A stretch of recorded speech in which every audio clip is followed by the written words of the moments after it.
Molt bona tarda, gràcies a totes i a tots per haver vingut. Jo sóc en Pep Piques, trobador. Començarem l'acte amb un poema i una cançó. Un poema bastant antic i la cançó també. Diu: maleït sigues per sempre amb tes nets i amb terranets, com a rei i com a lladre, i botxí de més a més. Tu podràs portar corona, rei Felip, Borbó francès, però el cor de Manissaga no el tindràs ni tu ni els teus. El Clarís tenia un calze com mai més se n'ha vist cap. El Clarís tenia un calze com mai més se n'ha vist cap. Cada cop que l'aixecava diu que se'l veia plorar. Cada cop que el consagrava diu que se'l veia plorar. I en l'escolà que tenia cantant missa al seu costat. I l'escolà que tenia cantant missa al seu costat. Tremolós li preguntava quan veia el pare plorar. Tremolós li preguntava quan veia el pare plorar. Per què ploreu ara, pare? Per què ploreu ara tant? Per què ploreu ara, pare? Per què ploreu ara tant? Ploro per tu, pare, i pels països catalans. Ploro perquè aquesta terra ens ha caigut en males mans. Per què ploreu ara, pare? Per què ploreu ara tant? Per què ploreu ara, pare? Per què ploreu ara tant? Ploro per tu, pare, i per tots els catalans. Ploro perquè aquesta terra ens ha caigut a males mans.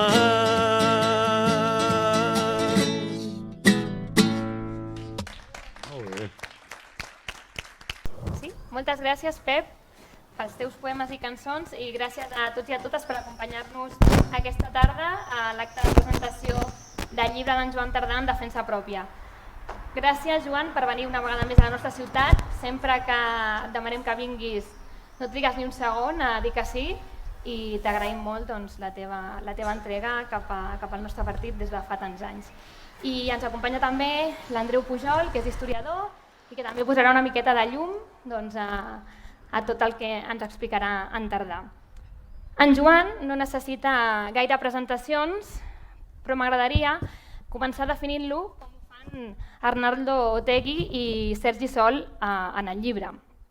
I és que estic convençuda que la majoria de nosaltres compartim aquests adjectius qualificatius que li dirigeixen. En Joan és una magnífica persona, honesta, atenta, intel·ligent, solidària i sempre disposada, com deia fa un moment, a acompanyar-nos a tots els companys i companyes en la lluita per la democràcia, la llibertat i la justícia.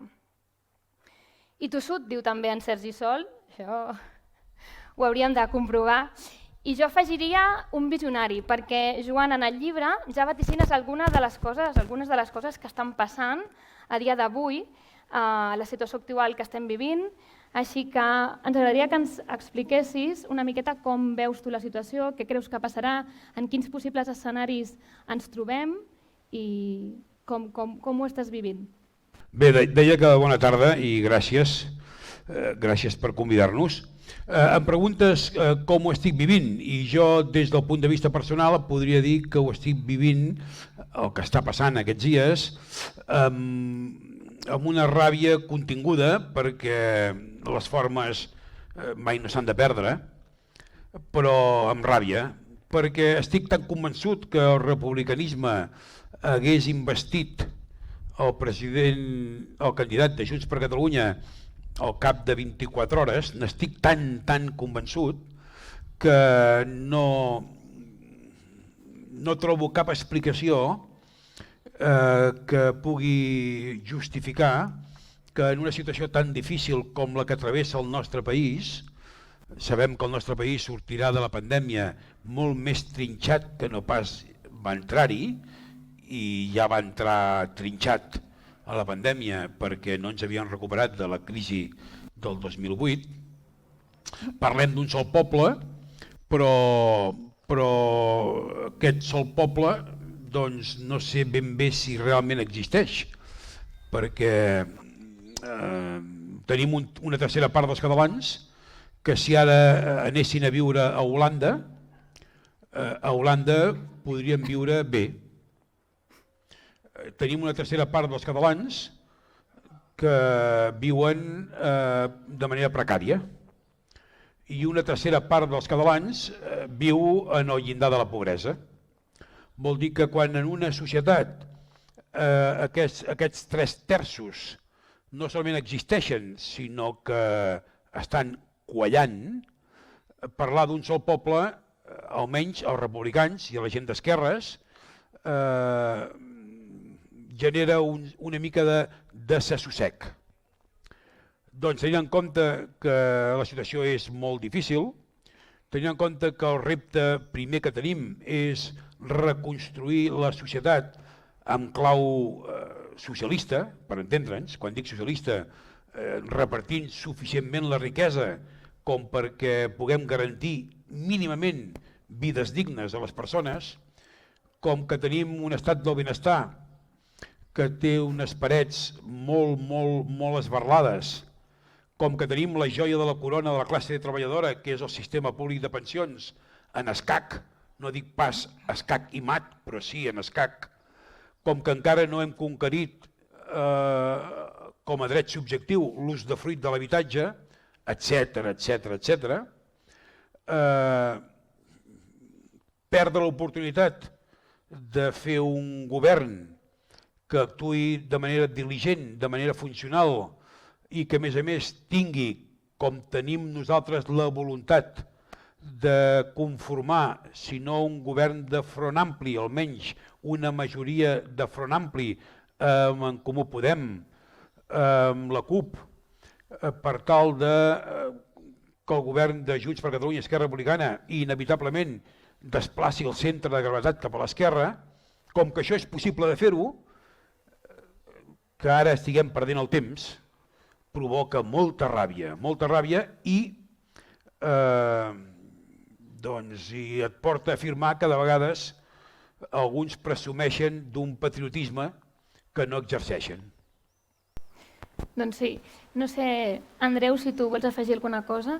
Bé, justament amb això que deies que el llibre ja prefigura algunes coses que passaran explícitament en el llibre, que està publicat al gener, la primera edició, si pregunta què passaria en el cas que en unes hipotètiques eleccions, en unes futures eleccions que s'havien de celebrar un mes després, si Esquerra Republicana quedés davant de l'espai convergent, que ara rep el nom de Junts per Catalunya, i afirma que no veu massa clar que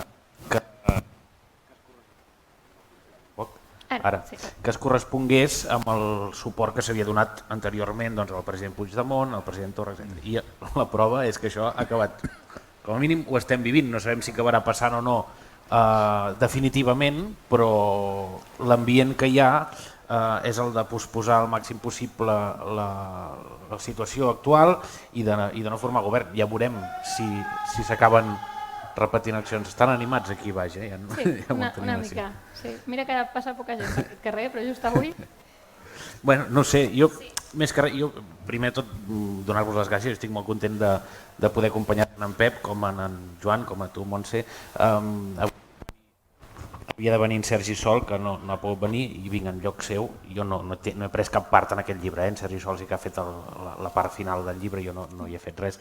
Però sí que trobo que és un llibre que té molt valor, en el sentit que fa un repàs, en Joan fa un repàs a la seva trajectòria política i reflexiona. Al final, aquest llibre no té capítols, és com un llarg article d'opinió, reflexionant sobre tot el seu bagatge polític, la seva experiència política, que és extensa i que l'ha viscut des de la primera línia, i està explicat amb el seu estil, que el seu estil, com bé sabeu, és un estil que és sincer, que no té pèls a la llengua, que diu les coses tal com són, sense buscar subterfugis. L'altre dia ho explicava, que va venir al meu poble a fer una presentació d'aquest llibre precisament, i una persona em diu, bueno, almenys aquest no és com aquests polítics que venen a parlar aquí per no dir res, no? Perquè a vegades hi ha aquesta habilitat de disfressar les coses, de fer-ho més planer, per no acabar dient res, per no fer enfadar ningú, no? I aquí es parla amb molta sinceritat i dient les coses pel seu nom. Amb molta claredat.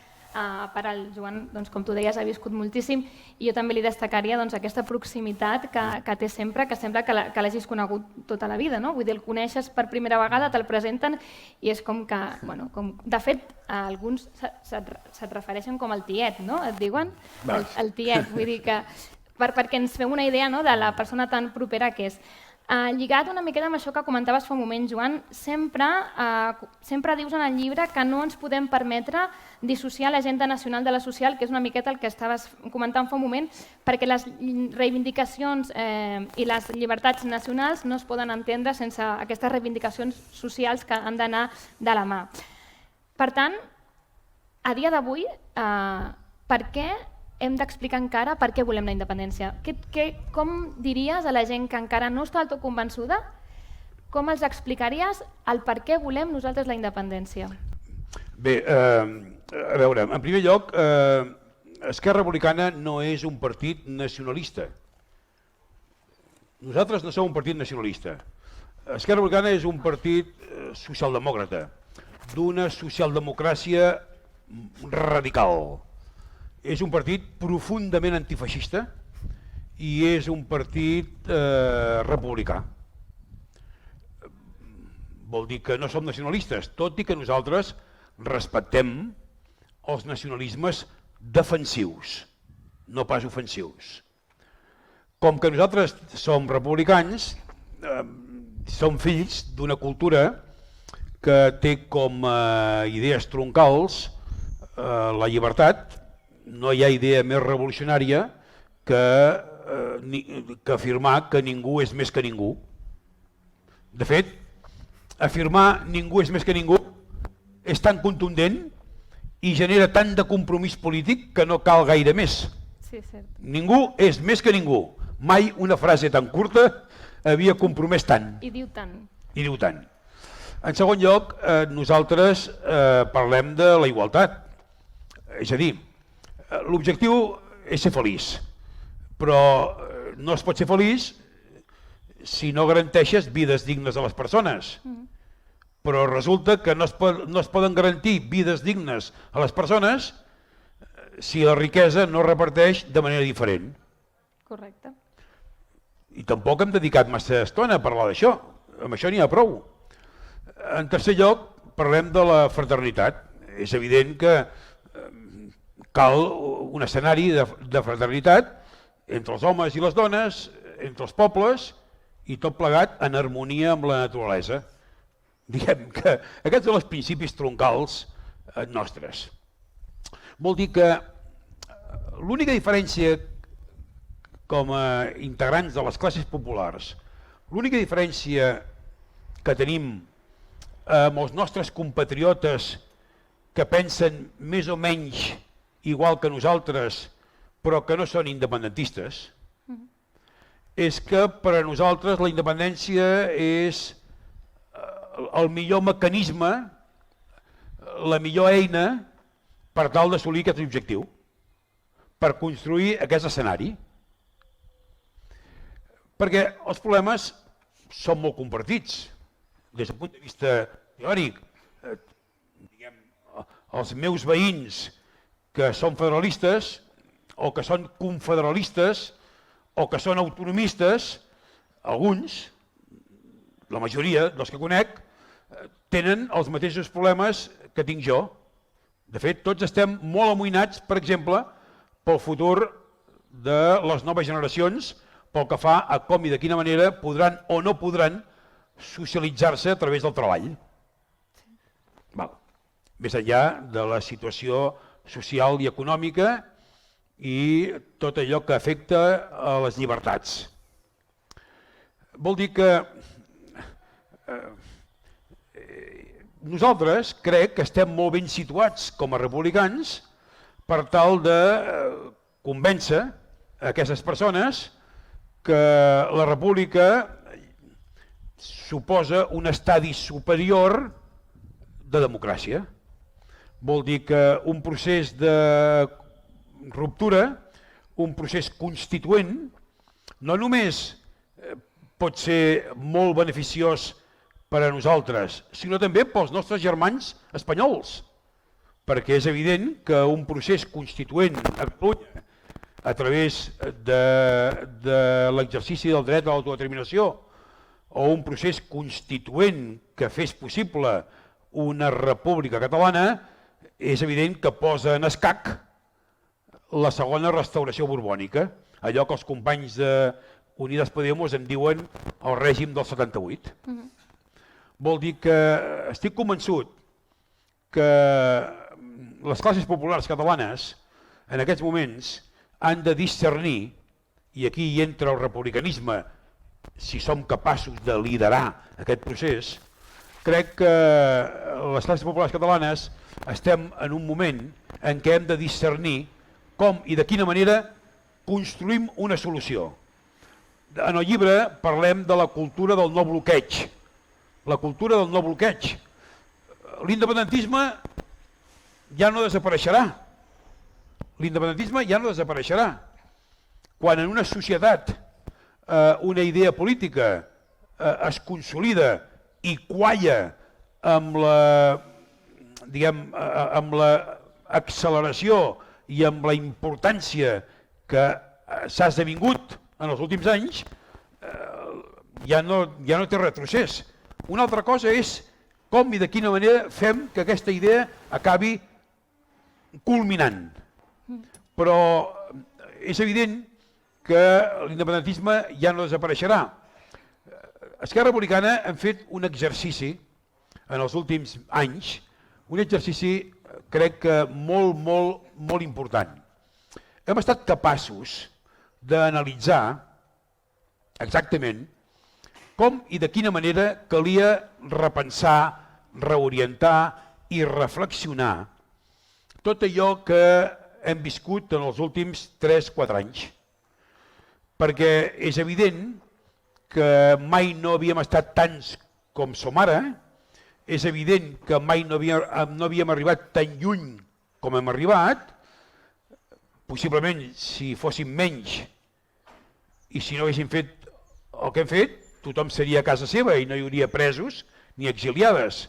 Però el que és evident és que malgrat que hem arribat a un escenari que mai no havíem previst que hi arribaríem en tan pocs anys, és evident que no hem arribat a l'objectiu final, raó per la qual afirmem que el que cal és construir un camí ample, que hi càpiga molta gent, que hi càpiga gent diferent, i això té molt a veure en la necessitat de construir plegats els catalans que som independentistes i els catalans que no en són, construir una solució que ha de passar inevitablement per un referèndum. Per arribar a això, el que cal és que nosaltres no bloquegem els nostres compatriotes que pensen diferent a nosaltres. D'igual manera que ells han de fer l'exercici que encara no han fet, els partits polítics constitucionalistes, de reconèixer el principi de realitat, que ve a dir el següent, i que no té res a veure amb la ideologia, que és pura aritmètica.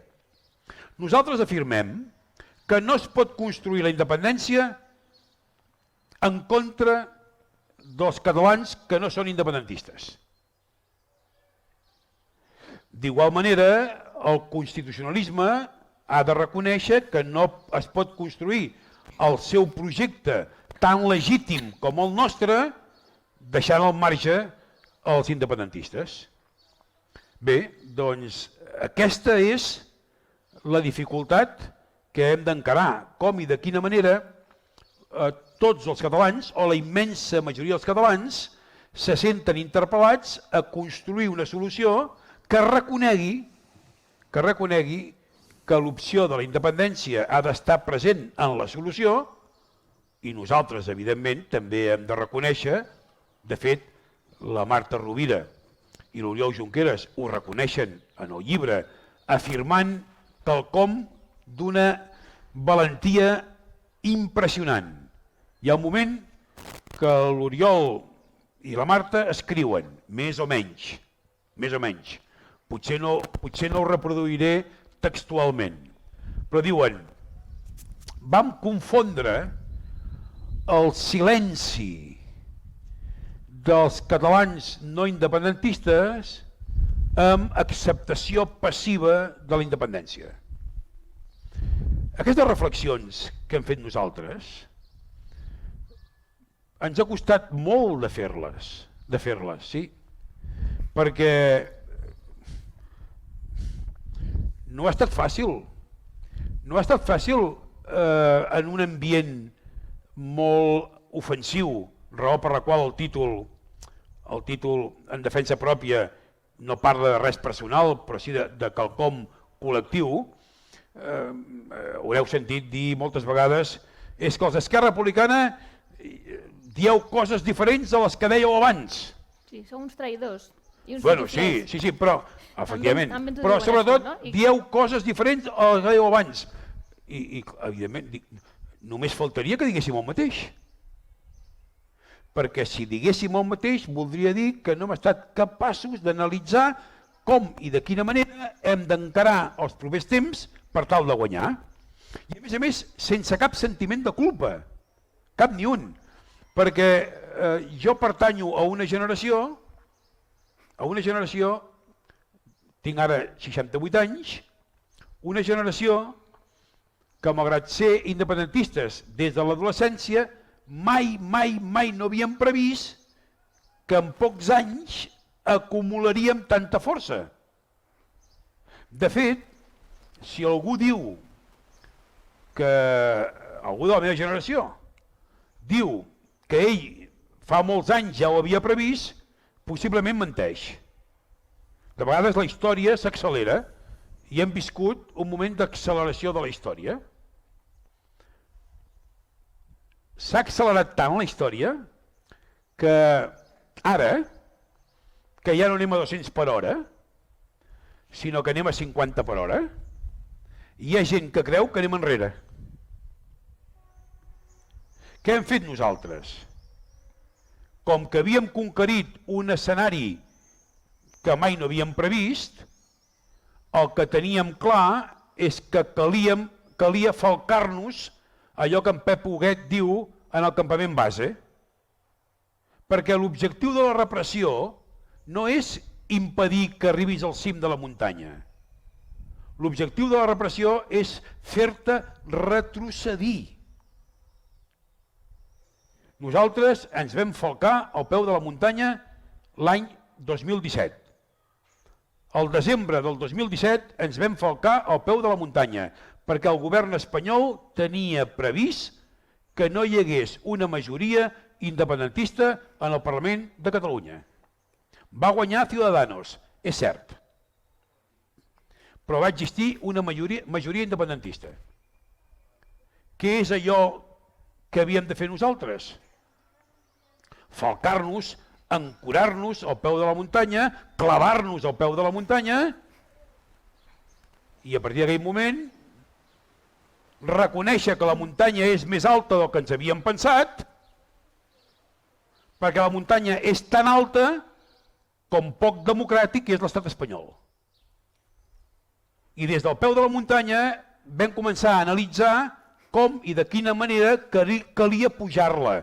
Per això vam celebrar una conferència nacional i un congrés nacional en condicions duríssimes. La Marta a l'exili, l'Oriol a la presó, molts companys judicialitzats i molts membres de la direcció vigilats per la policia.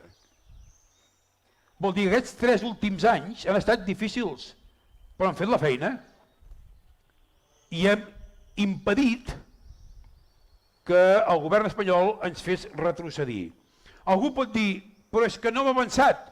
És cert, la mesa de diàleg, aquella primera prova que es va celebrar a Pedralbes, no s'ha repetit encara. És veritat, no hem avançat, però és que nosaltres tampoc no hem retrocedit. I ara el que és evident és que tenim ja perfilada l'estratègia i l'estem perfilant. Bàsicament, resumida, en aquest principi que té com a idea fonamental hem de ser més dels que som, és a dir, camí ample perquè hi càpiga molta gent.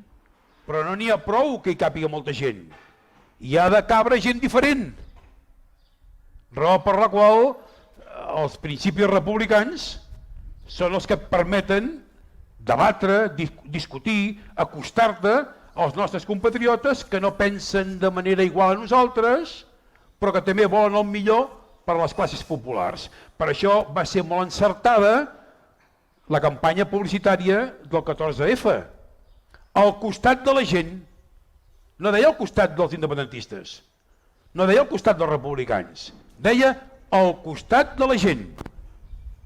I resulta que de gent n'hi ha que pensa com nosaltres, tant com nosaltres, que fins i tot som militants d'Esquerra Republicana, hi ha persones que pensen menys com nosaltres i hi ha persones que no pensen com nosaltres, però també volen el millor per Catalunya i per a la gent. Vol dir que tenim aquí un recorregut molt obert. De fet, lligat amb tot això que dius, Joan, hi ha una frase que en el teu llibre m'agrada molt i dius que de vegades cal assumir contradiccions per avançar, no? Doncs això. També lligat una miqueta amb el que deies del fet de la democràcia a l'estat espanyol, i també miro a l'Andreu, perquè en aquests darrers anys hem vist, i ho dius en el teu llibre, hem vist com molts líders polítics espanyols han convertit el concepte, el terme constitucional en sinònim de democràcia, i com tu bé acabes de dir, com tots hem comprovat, de democràtic l'estat espanyol, diguéssim que poc, la manca de diàleg, la manca de cultura de diàleg que també compares amb països veïns, no? com Anglaterra, i no tan veïns com el Canadà, no? Doncs aquesta diferència de cultura democràtica, de cultura política, de cultura del diàleg.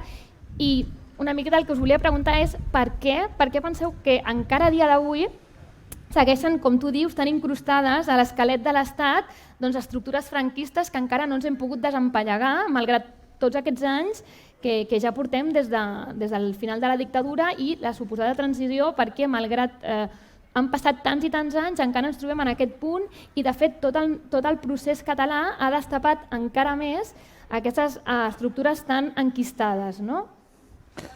Bé, mira, avui mateix en Pablo Iglesias deia alguna cosa així, donava un titular, venia a dir, l'extrema dreta s'està infiltrant en els cossos de policia. Diu, o tenen intenció d'infiltrar-se o estan buscant infiltrar-se. Això és imprecís, aquesta frase, perquè això implicaria que en els cossos de policia no hi havia extrema dreta i que ara s'hi comencen a infiltrar. Precisament tots sabem que sempre hi ha hagut extrema dreta als cossos de policia i com hi és en molts altres aparells de l'Estat. Això, dius, per què costa fer net? Precisament la transició potser va tenir algunes coses bones, però també va tenir moltes de dolentes, que és el fet de no passar comptes amb un estat que en termes globals era d'extrema dreta l'Estat, perquè era un règim d'extrema dreta que va governar Espanya durant 40 anys. És molt difícil desempallegar-se d'això sense fer cap tipus sense fer cap tipus de neteja en aquest sentit. Llavors, esperar que l'Estat, que hi hagin institucions de l'Estat que es vagin reformant soles per bona voluntat, doncs és esperar molt, no? Tot i així, totes aquestes limitacions, al final, la manera millor que es visibilitzin aquestes limitacions és posant en pràctica, o sigui, arribant als límits, és a dir, demostrant on són els límits d'aquestes limitacions que dèiem de la Constitució. L'1 d'octubre va ser un exercici d'això, és a dir, l'1 d'octubre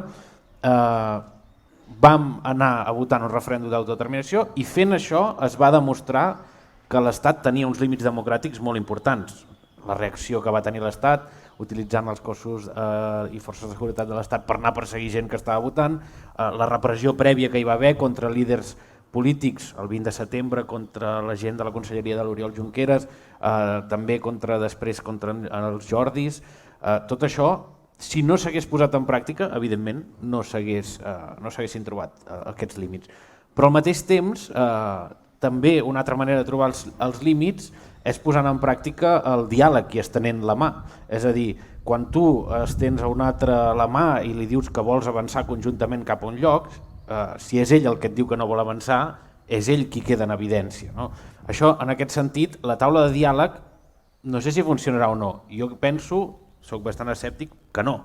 És a dir, no crec que el govern espanyol s'assegui a fer concessions en matèria d'autodeterminació o de gaires avenços importants en drets socials, però sí que servirà o serviria com a mínim per dir ei, aquests senyors no volen seure, que ho sàpiga tothom, o ei, aquests senyors volen seure però ens estan fent perdre el temps.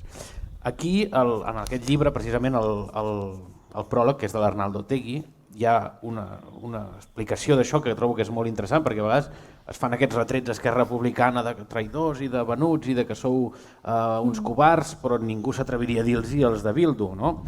I si llegim què explica aquesta mateixa línia, trobo que és molt interessant. Ell parla del govern espanyol actual. El govern espanyol actual està format pel PSOE, per Podem, per tant per les formacions d'esquerra de nivell estatal, i té el suport de tots els partits o de la majoria de partits independentistes i autodeterministes de l'Estat. O sigui, no hi hauria millor escenari possible per un avenç en matèria social i nacional com aquest. O sigui, no n'hi ha cap millor. O sigui, potser n'hi hauria un millor que seria que Podem quedés per davant dels socialistes. Bueno, això ara per ara és impensable. No? I diu, haurien de ser conscients que tenen una oportunitat, possiblement l'última, de mirar de convèncer-nos que hi ha un estat diferent. Aquesta oportunitat és una oportunitat per fer-ho, és aquesta taula de diàleg. Diu, i en referència al diàleg, diu, estic convençut que s'ha d'intentar una vegada i una altra, fins a esgotar totes les possibilitats, és a dir, anar intentant, anar buscant aquests límits, fins on s'arriba. Arribar a acords o carregar-se de raons, és a dir, si s'arriba a acords i s'avança, fantàstic. Si no s'avança, veurem, ens carreguem de raons, demostrem als nostres conciutadans que tenim raó. I això que dèiem abans, Esquerra li deien, això que deies abans no és el mateix que dius ara. No i sí, perquè si mirem la trajectòria política d'aquests últims anys, veurem que l'independentisme ha anat creixent a partir d'aquest sistema. És a dir, el 2014 al Congrés dels Diputats hi van la Marta Rovira, en Jordi Turull i en Joan Herrera a oferir fer un referèndum acordat amb l'Estat. Això ara hi ha traïdors, què aneu a fer allà, per què no s'ha de parlar res? Per què pacteu? Sí, per què aneu a buscar el pacte? Exacte.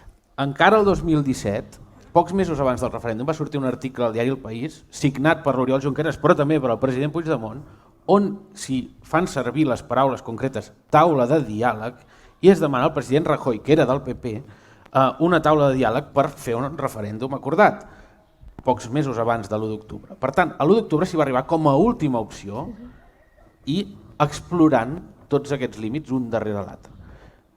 És així com ha anat creixent l'independentisme i és així com continuarà creixent després de demostrar que l'1 d'octubre el vam haver de fer contra vent i marea, com es diu, i que el vam poder fer possible, però que al final els resultats evidentment no s'han pogut implementar perquè és una evidència. Vull dir, això és una evidència que ara ja dir-ho ja tampoc costa gaire, però al principi semblava que...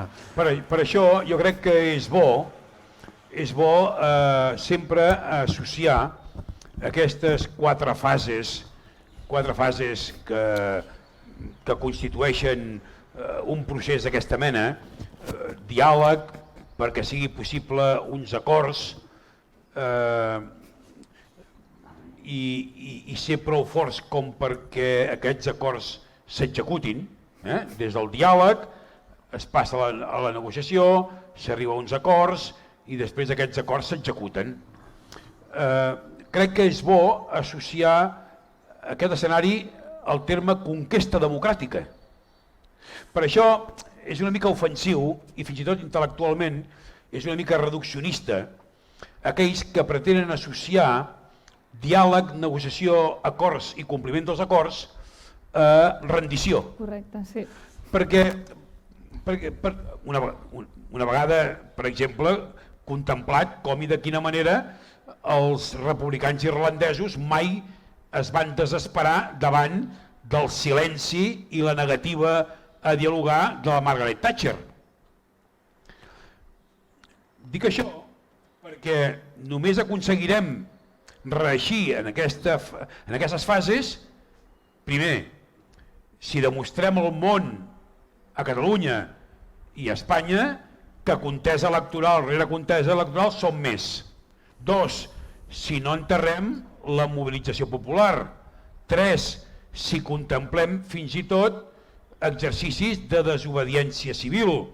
Vol dir que associar conquerir la negociació amb traïdoria, rendició i botiflerisme, fins i tot és un insult a la intel·ligència i és un insult a allò que ha passat al món, perquè hi ha molts casos en què s'ha demostrat que justament conquerir el diàleg i la negociació des de Sud-àfrica fins a Irlanda ha costat fins i tot molta sang, ja no diguem suor, sacrifici, i no hi ha cap garantia que els companys que avui dia seran el govern de Catalunya no hagin d'acabar la presó una altra vegada. No hi ha cap garantia que no hi haurà una nova generació de polítics republicans que hauran de patir represàlia. Perquè, entre altres coses, encara que avancem, la repressió no desapareixerà. La repressió anirà mutant.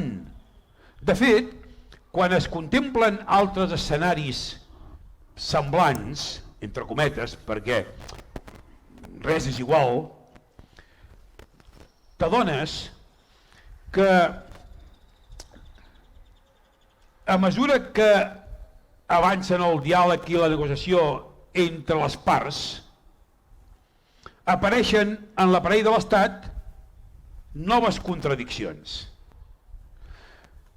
Fixeu-vos que l'estat espanyol és un estat democràtic.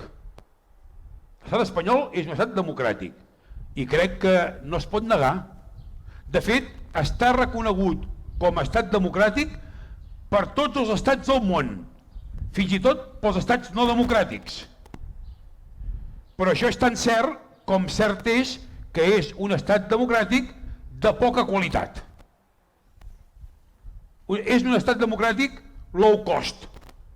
La prova està que hem tingut exemples amb la policia patriòtica i l'ús fraudulent i normalitzat dels fons de rèptils, és a dir, de les clavegueres de l'Estat. I podem afirmar clarament, perquè ho hem patit, podem afirmar que no és una democràcia en la qual prevalgui la separació de poders. Més aviat el que preval és un repartiment de poders. I el poder judicial està, almenys la nomenclatura d'aquest poder judicial, està segrestat per la ultradreta. El Tribunal Supremo, el Consejo General de Poder Judicial i l'Audiència Nacional. Vol dir que... Tinc ganes de fotre la Marta, això? Vol dir que tots sabem que no és el mateix el govern que l'Estat. Vol dir que el dia que siguem prou forts com per avançar, per provar, experimentar a on ens porta un escenari de diàleg i de negociació, no dubteu que hi haurà aparells de l'Estat que intentaran rebentar-ho. Estem d'acord amb això? Sí, totalment. Intentaran rebentar-ho. Vol dir que... Qui tenim a l'altra part? A l'altra part tenim Unidas Podemos i els companys d'Izquierda Unida, que són els que tenen posicions, diguem, més solidàries, més comprensives amb nosaltres. De fet, parlen de sobiranies i accepten un hipotètic procés constituent per a una tercera república espanyola, accepten un procés constituent a Catalunya, accepten un referèndum, però tenim un PSOE que en aquests moments encara ni tan sols accepta el principi de realitat. En l'últim debat que vaig tenir amb el Pedro Sánchez havia anat al Canadà i tal vegada, potser influenciat pel fet que havia estat al Canadà, va utilitzar el terme dret a decidir. Crec que no ho ha tornat a fer mai més, si no els companys, el Rufi m'ho hagués dit. Va dir, vostès els catalans, des de la tribuna, des del faristol, vostès els catalans tenen dret a decidir si volen aquesta autonomia o una altra. De fet, estava dient, vostès tenen dret a decidir si volen aquest estatut o un altre, interpreto que millor. I aleshores nosaltres li vam respondre. I el 48% dels catalans, aleshores érem el 48%, i el 48% dels catalans, què fem? Ens exiliem, ens tanquem a casa, perquè si democràcia és consentiment, la seva solució, perquè sigui bona, ha de tenir també el consentiment de l'independentisme. Vol dir que ha d'haver-hi una solució en la qual nosaltres ens sentim representats. I com que nosaltres prèviament ja havíem dit el que abans us he recordat, recordo que des del faristol també havíem dit manta vegades, no podem construir la independència al marge dels catalans que no són independentistes. Vol dir que ells aquest canvi encara no l'han fet. Per què ho recordo això ara? Perquè la mesa de diàleg, recordeu que quan es va fer Pedralbes, el govern espanyol va cometre un error. Va acceptar que al comunicat no aparegués la paraula Constitució i aparegués només el terme seguretat jurídica. Quan va sortir la Meritxell Batet, li van preguntar i de què hem parlat? I va dir, hem parlat de cols. I després va sortir l'Ernest Maragall i havia dit que s'havia parlat de naps, raó per la qual va haver-hi aquell debat sobre el relator. Vol dir que el govern espanyol, avui per avui, el Partit Socialista Obrer Espanyol, avui per avui, encara no contempla que en la futura mesa de diàleg hi hagi com a opció la independència. Vol dir que no és cert que estan disposats a parlar de tot. Ells estan disposats que aparegui a l'ordre del dia parlar de tot. Però encara estem, és cert, encara estem a les beceroles d'aquest procés de diàleg i de negociació. Raó per la qual el que diu l'Andreu, que se sent escèptic, doncs no solament té tota la raó, sinó que a més ell expressa una realitat. Vol dir que aquest procés de conquerir l'escenari de la negociació serà un procés molt difícil, que exigirà grans mobilitzacions, que exigirà moments difícils. És a dir, és una conquesta democràtica. I si al final resulta que prefereixen dinamitar, aquest procés, i ens veiem obligats, tal com diuen la Marta i l'Oriol en el llibre que van publicar, ens veiem obligats a fer un altre exercici de desobediència, fins i tot institucional, el que és evident és que serem més forts que no pas ara. Perquè haurem convençut aquells compatriotes nostres que, com nosaltres, desitjarien una solució democràtica i que no impliqués dolor. Vol dir que ja poden dir que ens hem rendit, ja poden dir que ens hem acovardit. Els propers mesos, els propers anys, exigirà molt de sacrifici per aixecar la bandera de la negociació i possiblement ens apallissaran i nosaltres portarem la pancarta del diàleg i de la negociació. I el món veurà, i sobretot, el més important, la societat catalana veurà que nosaltres amb la bandera del diàleg i la negociació som represaliats una altra vegada. I així guanyarem. Perquè només podem guanyar si ho fem no només tal com som, sinó sobretot tal com vivim. Aquesta és la manera de guanyar.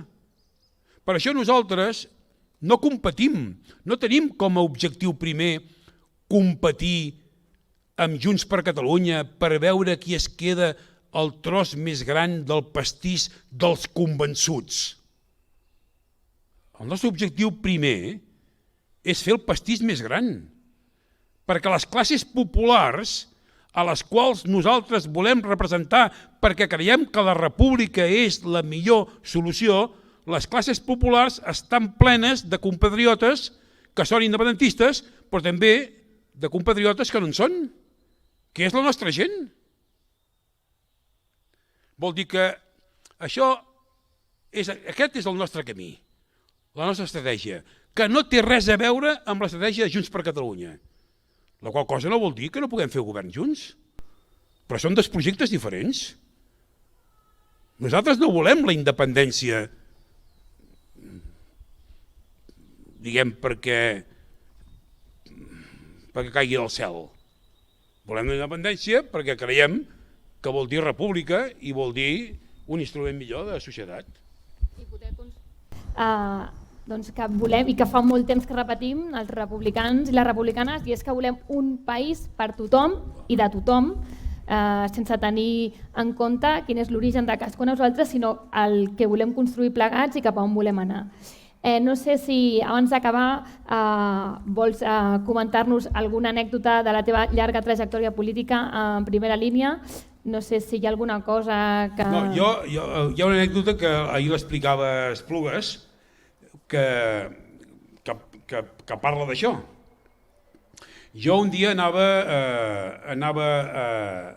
de Madrid a Bilbao i a l'avió al costat se'm va presentar un periodista que parlava un bon castellà i es va presentar com a periodista ucraïnès. I després vaig descobrir, al cap de poca estona, que simpatitzava amb l'independentisme ucraïnès.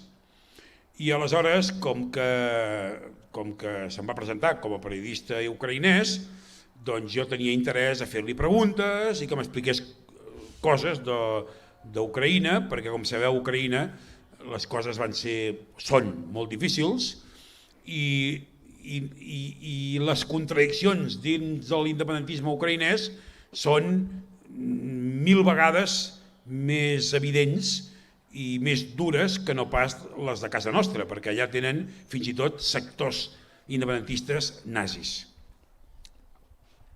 Bé, ell també va començar a explicar-me i a dir-me que tenia una gran admiració pels catalans. Com que venia d'Ucraïna, per a ell, les grans manifestacions convocades per l'Assemblea Nacional i per Òmnium Cultural eren unes manifestacions que li provocaven una gran admiració. Centenars de milers de persones manifestant-se pacíficament, democràticament, alegres, famílies i una gran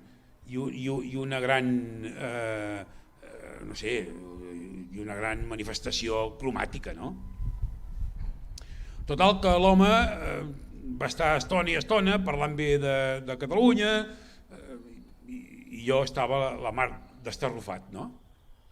I aleshores em va fer una pregunta, de fet me'n va fer dues, em va dir, però vostè estaria disposat a morir per la independència de Catalunya? I jo, que sóc independentista des de l'adolescència, em va fer vergonya dir que no. I vaig dir, en principi no. En principi no, quan jo hagués hagut de dir que no. Bueno, no sé vosaltres. Sí, absolutament d'acord. Però jo vaig dir, en principi no. És a dir, independentista des de l'adolescència, però només vaig dir això, en principi no. Ja. I després diu, ¿le puedo hacer otra pregunta? I jo ja vaig pensar que la cosa anava malament, no? Diu, ¿porque usted mataría por la independencia de Cataluña? Y dic, nunca lo haría yo, nunca mataría a nadie por la independencia de Cataluña. I aleshores, jo sóc el periodista i aquí el Joan Tardà em va agafar així i diu, ¿cómo les admiro a ustedes los catalanes? Pero ¿cómo les admiro? Doncs aquesta és la realitat. Jo l'altre dia a Rocafort una persona em va dir, al metro de Rocafort, Tardà, deixeu-vos de punyetes, deixeu-vos de diàlegs i feu d'una puta vegada la independència. Va dir això. I possiblement m'ho va dir molt cort, Feu d'una vegada la independència. Doncs... Què? Què vol dir feu la independència? Potser hagués hagut de dir-li, o dir-m'ho a mi mateix. Bueno, de fet, jo em vaig retratar, dient en principi no, no? I vaig dir, bueno, tu estàs disposat a perdre la feina? Estàs disposat a perdre el patrimoni? Perquè hi ha companys nostres que perdran el patrimoni. I d'aquí uns mesos, segons com vagi la cosa, o d'aquí uns anys, segons com vagi el diàleg o la negociació, segons com vagin les hòsties, encara que aixequem la bandera del diàleg de negociació, potser hi haurà altres companys que perdran el patrimoni, perquè la Guardiola hi haurà un moment que ja s'acabarà. Oi que m'enteneu? Sí, sí. Tu estàs disposat a perdre el pis? Perdre la feina? Vol dir que, escolteu, doncs hem de fer-ho utilitzant els mecanismes democràtics. Això no vol dir rendició, vol dir ser molt valents, però hem de fer-ho tal com vivim. Hem de fer-ho tal com vivim. I reconèixer una altra cosa que a mi em sembla que és interessant, i en el llibre crec que en el llibre no s'amaga. Nosaltres vivim en una societat capitalista que té uns valors hegemònics, des de l'hedonisme, el funcionalisme, el pragmatisme, però també la immediatesa.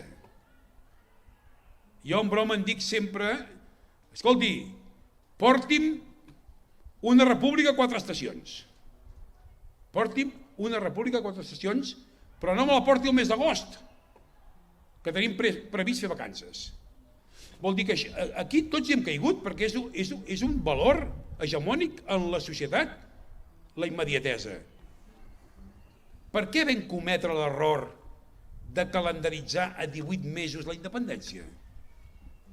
Ho vam fer, oi que sí? Per cert, aquell mateix de Rocafort que us dic, devia anar dient, quan feien 18 mesos i 15 dies, devia anar dient, que ja passen 15 dies. Val? Vol dir que, sí, jo tinc la impressió que no hem de confondre el que és trobar allò que estem fent, una estratègia que ens permeti cada vegada ser més, anar avançant i sobretot fer cas de l'Arnaldo Otegi quan diu: si us penseu que la lluita antirepressiva és suficient com per acumular tanta força com per guanyar, és que no heu après dels nostres errors. Perquè quan nosaltres vam dir que no calia tenir més presos dels que tenim, que no calia tenir més exiliats dels que tenim, que no calia tenir més inhabilitats dels que tenim, estàvem dient que el dolor de les persones represaliades, el dolor de les famílies de les persones represaliades té una justificació, perquè serveix la seva situació com un mirall per reflectir al món l'anomalia que patim els catalans. Però per fer aquest exercici no cal tenir més presos, més exiliats dels que ja tenim, perquè com més exiliats tinguem, i aquesta és la lliçó que hem après de l'esquerra Berchale, com més represaliats tinguem, més energies haurem d'esmerçar els convençuts a la lluita antirepressiva. I totes les energies que esmercem a la lluita antirepressiva són energies que no esmercem a créixer en l'electorat de frontera, a créixer davant dels nostres compatriotes que ens miren des de la distància, la qual cosa no vol dir que ens mirin amb recel, sinó que ens miren des de la distància, raó per la qual nosaltres hem de construir passarel·les, fer el camí pla, perquè puguem transitar ells cap a nosaltres i nosaltres cap a ells. Vol dir que no es tracta d'estressar els convençuts, sinó que es tracta d'enfeinar els qui estan inactius o mirant-s'ho, diguem, amb una certa distància. I alguns s'han dedicat a alimentar, justament aquests anys, s'han dedicat a alimentar, a estressar els convençuts. Crec que això és evident. Imagineu-vos ara que tota la secció local d'Esquerra de Rubí, tot l'entorn republicà de Rubí, estiguéssiu tots al 100% dedicats a la lluita antirepressiva. Possiblement no guanyaríem les eleccions com guanyarem d'aquí 2 anys. Jo crec que aquesta és la lliçó que prenem de l'Esquerra Abertzale, raó per la qual ens vam haver de quadrar, sí. Ens vam haver de quadrar i no investir el president Puigdemont, perquè de què servia? De què servia que s'inhabilités el president del Parlament de Catalunya, en Roger Torrent? De què servia renunciar a delegar el vot per tal de no perdre la majoria parlamentària assolida el mes de desembre del 2017? El Romeva i en Junqueras van delegar el vot en Sergi Sabrià perquè si la joia de la corona era la majoria assolida l'any 2017, el mes de desembre, quin sentit tenia perdre els vots? Per això vam haver d'afirmar que no tenia sentit que Antoni Comín fos el conseller de Sanitat. No pas perquè ho hagués fet malament, al revés, va fer-ho molt bé. Va ser un gran conseller de Sanitat. Però no tenia sentit. Si volíem falcar-nos al peu de la muntanya, calia que el govern de Barcelona fos el govern efectiu. I el govern efectiu no podia ser el de Bèlgica, perquè nosaltres hem de governar per a tothom. Per a tothom. Vol dir que aquests 2 o 3 anys han estat molt difícils. I tots sabeu com ha patit l'Ester Capella. La companya Ester Capella, a qui feien córrer i a qui acusaven des del mateix govern de Catalunya que era la culpable que no s'obrissin les presons. I el president Torra havia deixat anar alguna opinió molt ofensiva. Volem dir, la covardia dels republicans, la irresponsabilitat de l'Ester Capella fa que els presos no siguin al carrer. I efectivament, ella s'havia trobat pel carrer gent que li deia: com pot ser que tingueu els presos? Com pot ser que sigueu tan covards els republicans que no obriu les presons? El president Torra ho hagués tingut molt fàcil. Hagués pogut convocar a la consellera de Justícia, donar-li l'ordre d'obrir les presons, i si la consellera no ho hagués executat, fer-la plegar, perquè qui nomena els consellers és el president. Vol dir que aquests 3 anys, per a nosaltres, han estat molt difícils, però la batalla ideològica l'hem guanyada. I això explica el que hàgim tret 30.000 vots més als republicans que no pas als nacionalistes. I això és el que ha fet madurar l'estratègia d'Esquerra Republicana. I això és el que convida la societat catalana a entendre que Esquerra Republicana es pot convertir en els propers anys en el partit dipòsit de la construcció de la república, com el PSUC va ser el partit dipòsit de la construcció de les llibertats. Aquesta és la nostra estratègia. Jo diria que ho tenim ben encarat. Ara, evidentment, no ens hem de complexar ni per aquells que diuen que som república, cosa que no és certa, i que Esquerra Republicana és un partit de traïdors. Nosaltres ni fu ni fa, però tampoc no podem deixar-nos arrossegar per aquells que encara continuen dient que no és possible un referèndum d'autodeterminació. Nosaltres, al vell mig de la taula, presidint el govern de Catalunya i intentant que el que no és possible potser des del govern sigui possible des del Parlament. És a dir, una aliança estreta també amb els companys de la CUP i amb els companys d'en Comú Podem, per tal d'anar desplaçant el centre de gravetat cap a l'esquerra, perquè només podrem sortir d'aquesta crisi en clau social, que és, en definitiva, el que tu preguntaves.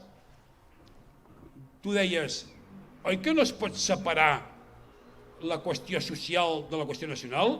Correcte. No solament no es pot separar, sinó que, a més, no existeix nació si no hi ha, diguem, justícia social, almenys per als republicans, no?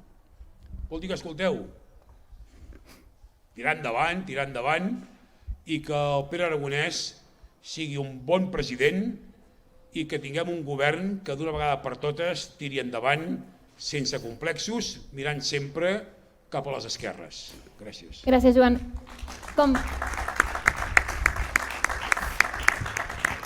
Moltes gràcies. Com diu Joan al llibre, estem obligats a pensar i a repensar tot el que hem viscut i segur que l'Andreu estarà d'acord amb mi que tots aquells i aquelles que vulgueu saber, entendre una miqueta més d'on venim, on som i cap a on anem, doncs no deixeu de llegir En defensa pròpia d'en Joan Tardà. Moltes gràcies als dos per acompanyar-nos i Pep Picas, endavant. La començo amb un començament d'un poema preciós que va escriure el gran Ventura i Gasol, que ens deia, quan parlava de Catalunya, fou una pàtria. Va morir tan vella que mai ningú no va gosar enterrar. Damunt de cada tomba, un raig d'estrella. Sota de cada estrella, un català.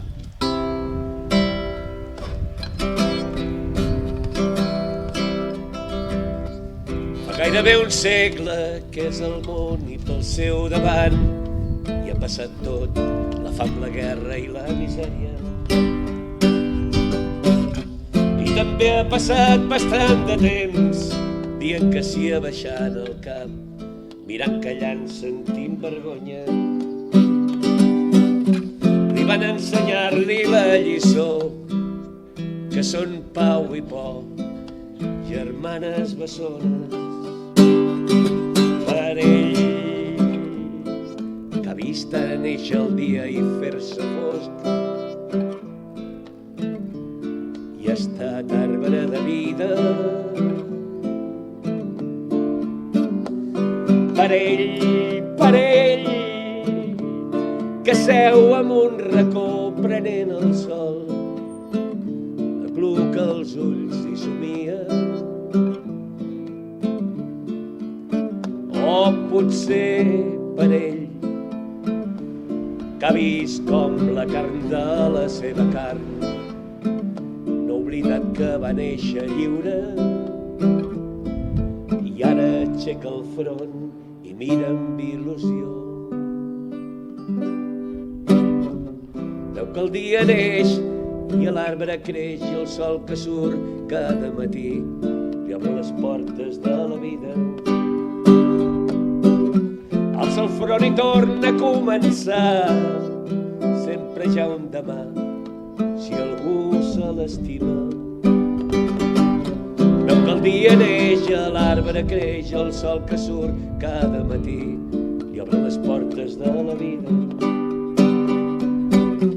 Alça el front i torna a començar, sempre hi ha un demà si algú se l'estima.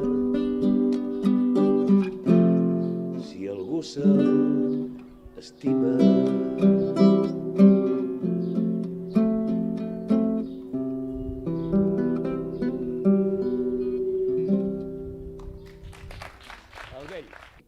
Però és que també és el país de la rumba catalana, i aquell dia va néixer la rumba republicana, que diu així: para vull cantar la rumba, para que la vull ballar, para vull cantar la rumba, para que la vull ballar, canto la rumba republicana amb totes les ganes del meu cantar, canto la rumba republicana amb totes les ganes del meu cantar. Votarem de bona gana Esquerra Republicana i serem que el poble mana. República Catalana, votarem de bona gana Esquerra Republicana i serem que el poble mana. República Catalana, canto la rumba republicana amb totes les ganes del meu cantar, i canto la rumba republicana amb totes les ganes del meu cantar. Para vull cantar la rumba, Mare que la vull ballar, pare, vull cantar la rumba. Mare que la vull ballar, canto la rumba republicana amb totes les ganes del meu cantar. Fins que en Junqueras no sigui lliure, per més que ens diguin i ens amenacin, no ens fan callar. Visca la terra!